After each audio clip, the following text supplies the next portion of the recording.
ଆଜି ରବି ଚିଲର କୁକୁଡ଼ା ଫାର୍ମରେ ବହୁତ ଭିଡ଼ ଥିଲା।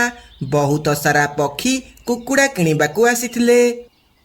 ଆରେ ରବି ଭାଇ, ମୋତେ ଦିଟା ମୋଟା ମୋଟା କୁକୁଡ଼ା ଦେଲ।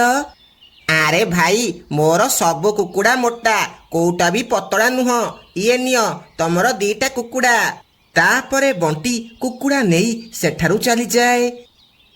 ଏମିତି ସେଦିନ ତାର ଭଲ ବେପାର ହୁଏ। ରବି ପୁଅ ଚିଲୁ ବି କୁକୁଡ଼ା ପାଳିବାରେ ବହୁତ ସାହାଯ୍ୟ କରୁଥିଲା। ବାପା, ଇଏ ଦେଖ, ଏ ଧଳା କୁକୁଡ଼ାଟା କେମିତି ଅନ୍ୟମାନଙ୍କର ଖାଇବା ଚୋରେଇକି ଖାଇଦେଉଛି। ହଁ ପୁଅ, ଏଇଟା ବହୁତ ଦୁଷ୍ଟ କୁକୁଡ଼ା, କିନ୍ତୁ ଇଏ ବହୁତ ଭଲ ଅଣ୍ଡା ଦଉଛି। ଏମିତି ସେ ବାପ ପୁଅ ବହୁତ ଖୁସିରେ ବେପାର କରୁଥିଲେ। କିନ୍ତୁ ତାଙ୍କ ସହ ଏମିତି କିଛି ଘଟିବାକୁ ଯାଉଥିଲା ଯାହା ସେମାନେ ସ୍ୱପ୍ନରେ ବି ଭାବିନଥିଲେ। ରାତି ପ୍ରାୟ 12ଟା ହେଇଥିଲା। ରବି ଆଉ ତା ପୁଅ ଖାଇ ପିଇ ଆରାମସେ ଶୋଇଥିଲେ। ହଠାତ୍ ଜୋରେ କୁକୁଡ଼ା ମାନଙ୍କର ଚିତ୍କାର ଶୁଭାଯାଏ। ଚିଲୁର ନିଦ ଭାଙ୍ଗିଯାଏ। ବାପା ବାପା, ଉଠ ଉଠ, କୁକୁଡ଼ା ମାନେ ଏତେ ଜୋରେ ଗହଳି କ'ଣ ପାଇଁ କରୁଛନ୍ତି?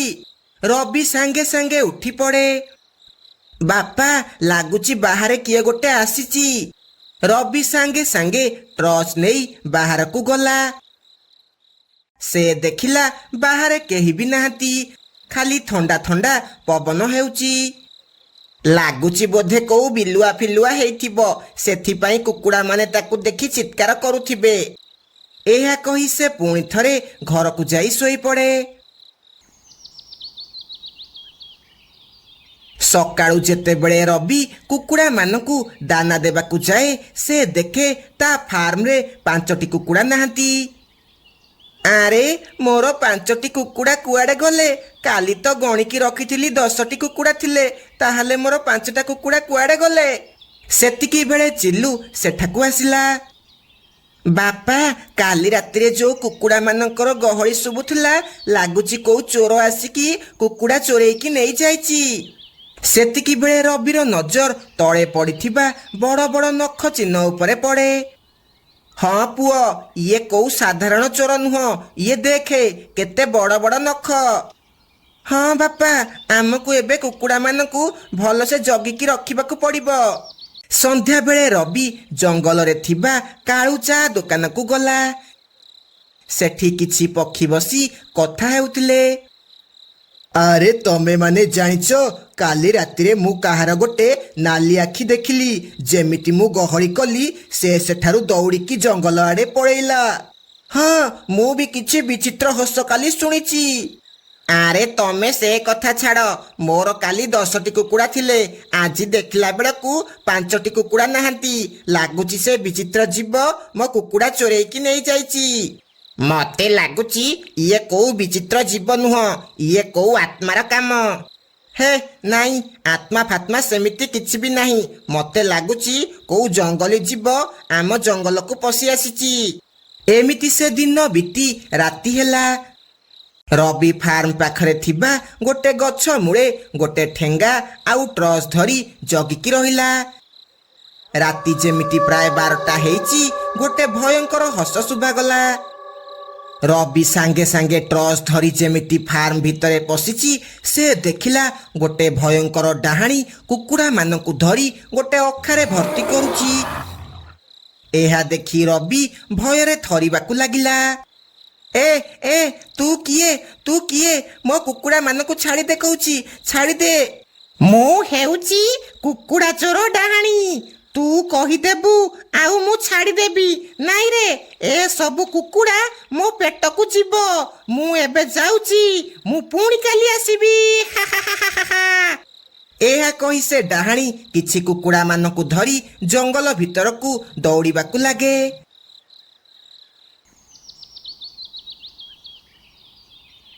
ସକାଳୁ ରବି ତାଙ୍କ ଜଙ୍ଗଲରେ ଥିବା ଲାଲା ତାନ୍ତ୍ରିକ ପାଖକୁ ଗଲା। ଆଉ ଯାଇ ସବୁ କଥା କହିଲା। ବାବା ବାବା, ଏଇ 2 ଦିନ ହେଲା ଗୋଟେ ଡାହାଣୀ ଆସି ମୋ ଫାର୍ମରୁ କୁକୁଡ଼ା ସବୁ ଚୋରେଇକି ନେଇଯାଉଛି। ଏମିତି ହେଲେ ମୁଁ ବେପାର କ'ଣ କରିବି? ମୁଁ ତ ପୁରା ବର୍ବାଦ ହେଇଯିବି। ତାହେଲେ ସେ ଫେରି ଆସିଛି? କିଏ ଫେରି ଆସିଛି ବାବା? ମୁଁ କିଛି ବୁଝିପାରିଲିନି।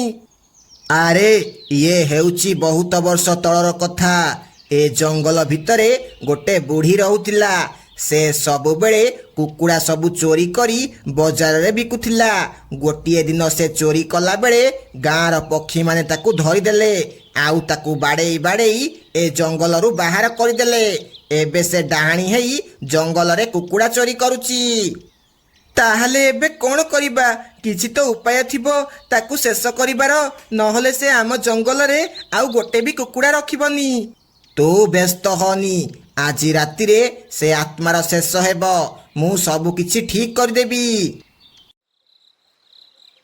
ରାତିରେ ଲାଲା ତାନ୍ତ୍ରିକ ଯାଇ ରବିର କୁକୁଡ଼ା ଫାର୍ମ ଚାରିପଟେ ଅଗ୍ନି ଘେରା ବନେଇଦେଲା। ତାପରେ ସେମାନେ ରାତି 12ଟା ହେବାର ଅପେକ୍ଷା କଲେ। ରାତି 12ଟା ଯେମିତି ହେଲା ସେ ଡାହାଣୀ ସେଠାକୁ ଆସିବାକୁ ଲାଗିଲା। ଆଜି ସବୁ କୁକୁଡ଼ା ନେଇଯିବି, ଆଉ ବଜାରରେ ନେଇ ବିକିବି। କେହି ମୋର କିଛି ବି କରିପାରିବେନି। ଏହା କହି ସେ ଯେମିତି ଫାର୍ମ ଭିତରେ ପଶିଛି, ଫାର୍ମ ଚାରିପଟେ ନିଆଁ ଲାଗିଯାଏ। ଇଏ କ'ଣ ବେ? ନିଆଁ କୋଉଠୁ ଆସିଲା?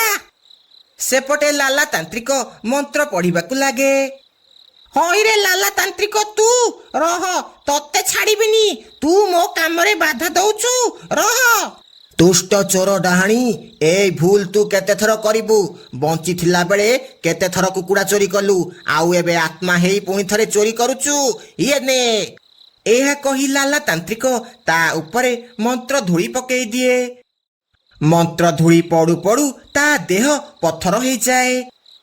କିଛି ସମୟ ପରେ ଦୁମ୍ କିନା ଶବ୍ଦ ହୁଏ, ଆଉ ସେ ପଥର ପୁରା ଧୂଳି ହେଇଯାଏ। ସକାଳୁ ସବୁ କିଛି ଠିକ୍ ହେଇଯାଏ।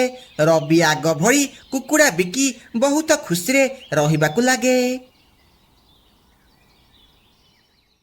ସୁନ୍ଦରବନ ଜଙ୍ଗଲରେ ଭୟଙ୍କର ଝଡ଼ ବର୍ଷା ହେବାରୁ ମିନୁ ଚଢ଼େଇର ଘର ପୁରା ଭାଙ୍ଗି ଯାଇଥିଲା। ଏବେ ତାଙ୍କ ପାଖରେ ରହିବା ପାଇଁ କୌଣସି ଜାଗା ନଥିଲା। ସେଥିପାଇଁ ମିନୁ ତା ସ୍ୱାମୀ ସୋନୁ ଆଉ ପୁଅ ମାନୁ ସହ ଆରପଟ ଜଙ୍ଗଲକୁ ଯିବାକୁ ଲାଗିଲା। ବାପା, ଆମେ ଏବେ କୋଉଠି ରହିବା? ପୁଅ, ତୁ ଚିନ୍ତା କରେନି, ଆମକୁ ଆରପଟ ଜଙ୍ଗଲରେ ରହିବାକୁ ଘର ମିଳିଯିବ। ଆମେ ନହେଲେ କାହା ଘରେ ଭଡ଼ା ନେଇକି ରହିବା। ସୋନୁ, ଆଜିକାଲି ଘର ଭଡ଼ା ବହୁତ ଅଧିକା, ଆମ ପାଖରେ ବେଶୀ ପଇସା ବି ନାହିଁ। ଆରେ, ଆଉ କିଛି ଦିନ ପରେ ବର୍ଷା ଦିନ ଆସିବ, ସେଥିପାଇଁ ଆମକୁ ଯେମିତି ହେଲେ ଘର ଖୋଜିବାକୁ ପଡ଼ିବ। ସେମାନେ ଏମିତି କଥା ହେଇ ହେଇ ଯାଉଥିଲା ବେଳେ ରଘୁ କାଉ ଉଡ଼ି ଉଡ଼ି ସେମାନଙ୍କ ପାଖକୁ ଆସିଲା। ତମେ ମାନେ ଏ ଜଙ୍ଗଲକୁ କ'ଣ ନୂଆ ଆସିଛ? ହଁ, ଆମ ଘର ଭାଙ୍ଗିଗଲା, ସେଥିପାଇଁ ଆମେ ଏ ଜଙ୍ଗଲକୁ ରହିବାକୁ ଆସିଛୁ। ଆମକୁ ଏବେ ରହିବା ପାଇଁ ଗୋଟେ ଘର ଦରକାର। ଏହା ଶୁଣି ରଘୁ କିଛି ଭାବିବାକୁ ଲାଗିଲା, ଆଉ କହିଲା, ମୋ ପାଖରେ ଗୋଟେ ବଡ଼ ଘର ଅଛି, ତମେ ଚାହିଁଲେ ରହିପାରିବ। କିନ୍ତୁ ଭଡ଼ା କେତେ? ଆମ ପାଖରେ ଏବେ ବେଶୀ ପଇସା ବି ନାହିଁ। ଆରେ, ଭଡ଼ା ବହୁତ କମ୍, ତମେ ମତେ ମାସକୁ 1000 ଟଙ୍କା ଦବ, ହେଲା? ତାପରେ ରଘୁ ସେମାନଙ୍କୁ ନେଇ ସେ ଘର ପାଖକୁ ଗଲା। ସେ ଘର ବହୁତ ବଡ଼ ଥିଲା, ଆଉ ଦେଖିବାକୁ ପୁରୁଣା ବି ଥିଲା। ମିନୁ ଏତେ ବଡ଼ ଘର ଦେଖି କହିଲା, ଆରେ, ଏତେ ବଡ଼ ଘର, ଆଉ ତମେ ଆମଠୁ ଏତେ କମ୍ ପଇସା ନବ? ଆରେ ଭାଉଜ, ଏଇଟା ପୁରୁଣା ଘର ନା, ସେଥିପାଇଁ କେହି ବି ରହିବାକୁ ପସନ୍ଦ କରୁନାହାନ୍ତି। ସେଥିପାଇଁ ମୁଁ କମ୍ ଦାମରେ ତମକୁ ରହିବାକୁ ଦଉଛି। ବାପା, ଏଇଟା ତ ବହୁତ ବଡ଼ ଘର, ମୁଁ ଖାଲି ଖେଳିବି। ହଁ ପୁଅ, ଏଇଟା ଏବେ ଆମ ଘର, ହେଲା? ତାପରେ ରଘୁ ସୋନୁ ହାତରେ ଘର ଚାବି ଦେଲା, ଆଉ କହିଲା, ଶୁଣ, ଏ ଘରେ ରୁହ, କିନ୍ତୁ କେବେ ବି ଛାତ ଉପରକୁ ଯିବନି, ହେଲା? କିନ୍ତୁ କ'ଣ ପାଇଁ? ଆରେ, ପୁରୁଣା ଘର ନା, କାଳେ ଛାତ ଭାଙ୍ଗିଯିବ, ସେଥିପାଇଁ ଯିବନି ବୋଲି କହୁଛି। କିନ୍ତୁ ରଘୁ କିଛି ମନ ଭିତରେ ଲୁଚେଇକି ରଖିଥିଲା। ତାପରେ ରଘୁ ନିଜ ଘରକୁ ଚାଲିଯାଏ। ତାପରେ ସୋନୁ ଆଉ ମିନୁ ମିଶି ଘରେ ଜିନିଷପତ୍ର ରଖିବାକୁ ଲାଗନ୍ତି। ଏମିତି ସେ ଦିନ ବିତି ରାତି ହେଇଯାଏ। ସେ ପୁରା ପରିବାର ଖାଇ ପିଇ ଶୋଇ ପଡ଼ିଥିଲେ। ଜଙ୍ଗଲ ପୁରା ଶାନ୍ତ ଥିଲା। ହଠାତ୍ ଛାତ ଉପରୁ କାହାର ଚାଲିବାର ଶବ୍ଦ ଶୁଭାଗଲା। ମିନୁ ନିଦରୁ ଉଠି ପଡ଼ିଲା। ସୋନୁ ଉଠ ଉଠ। ଆରେ କ'ଣ ହେଲା? କ'ଣ ପାଇଁ ଗହଳି କରୁଛୁ? ସୋନୁ ଶୁଣ, ଛାତ ଉପରୁ କିଛି ଶବ୍ଦ ଶୁଭା ଯାଉଛି। ସୋନୁ ବି ଶୁଣିବାକୁ ଲାଗିଲା। ତାକୁ ବି କାହାର ଚାଲିବାର ଶବ୍ଦ ଶୁଭାଗଲା। ଆରେ ହଁ ତ, କାହାର ଚାଲିବାର ଶବ୍ଦ ଶୁଭା ଯାଉଛି। ହେଲେ ଆମ ଘର ଛାତ ଉପରେ କିଏ ଚାଲିବ? ମା ମତେ ବହୁତ ଡର ଲାଗୁଛି।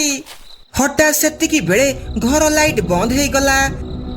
ଆଉ ଝରକା ଜୋରେ ଜୋରେ ହଲିବାକୁ ଲାଗିଲା। ଆଉ କେହି ଜଣେ ଭୟଙ୍କର ହସ ହସିବାକୁ ଲାଗିଲା। ଏଇଟା ମୋ ଘର, ମୋ ଘରୁ ଚାଲିଯା। କିଏ କିଏ ଉପରେ ଅଛ? କିନ୍ତୁ କିଛି ବି ଉତ୍ତର ଆସିଲା ନାହିଁ। ସବୁ କିଛି ଶାନ୍ତ ହେଇଗଲା।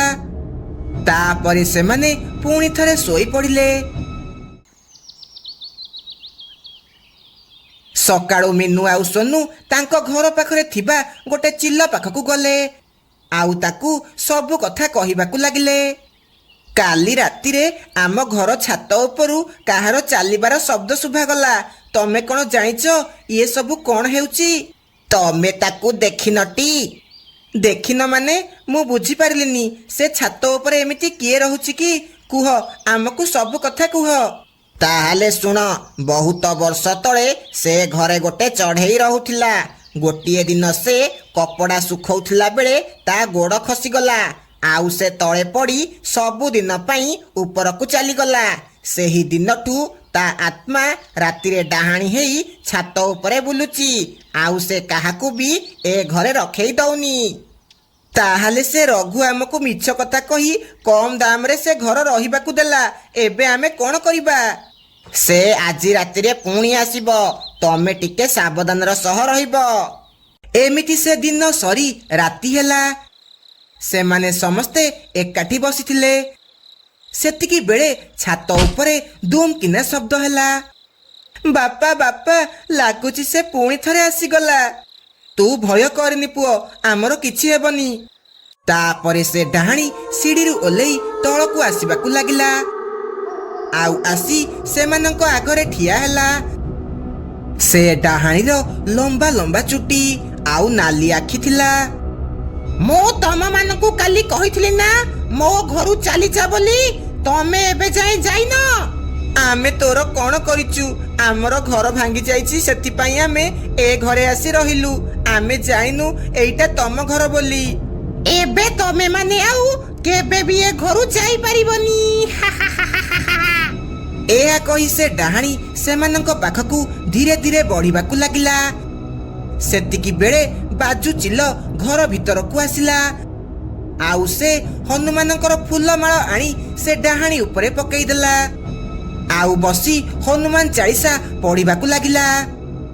ତୁ କ'ଣ ଭାବୁଛୁ ତୋର ଏ ଫୁଲମାଳ ମୋର ଶେଷ କରିଦେବ? ମୋର ତମେ ମାନେ କିଛି ବି କରିପାରିବନି। ତୁ ମନ୍ତ୍ର ପଢିବା ବନ୍ଦ କର, ନହେଲେ ତତେ ଆଗ ଶେଷ କରିଦେବି। ଯା ପଳା ଏଠୁ, ଏଇଟା ମୋ ଘର। କିଏ କାହାକୁ ଶେଷ କରିବ ସେଇଟା ସମୟ କହିବ। ବାଜୁ ଚିଲ ଆହୁରି ଜୋରେ ଜୋରେ ହନୁମାନ ଚାଳିଶା ପଢିବାକୁ ଲାଗେ। ଡାହାଣୀ ସେ କଷ୍ଟ ନ ସହିପାରି ଧୂଆଁ ହେଇ ସେ ଫୁଲମାଳ ଭିତରେ ପଶିଯାଏ। ତାପରେ ବାଜୁ ଚିଲ ସେ ଫୁଲମାଳ ନେଇ ଦିଅଙ୍କ ପୋଖରୀରେ ବିସର୍ଜନ କରିଦିଏ। ଏବେ ସେ ଡାହାଣୀର ଆତ୍ମାକୁ ଶାନ୍ତି ମିଳିଗଲା। ଆଉ ସେ କେବେ ବି ତମକୁ ହଇରାଣ କରିବନି। ତମେ ଏବେ ଘରେ ଶାନ୍ତିରେ ରହିପାରିବ। ସେହି ଦିନଠୁ ସେମାନଙ୍କୁ ଆଉ ଛାତ ଉପରୁ ଆଉ କିଛି ବି ଶବ୍ଦ ଶୁଭାଯାଏ ନାହିଁ। ସେମାନେ ବହୁତ ଆରାମସେ ସେ ଘରେ ରହିବାକୁ ଲାଗନ୍ତି।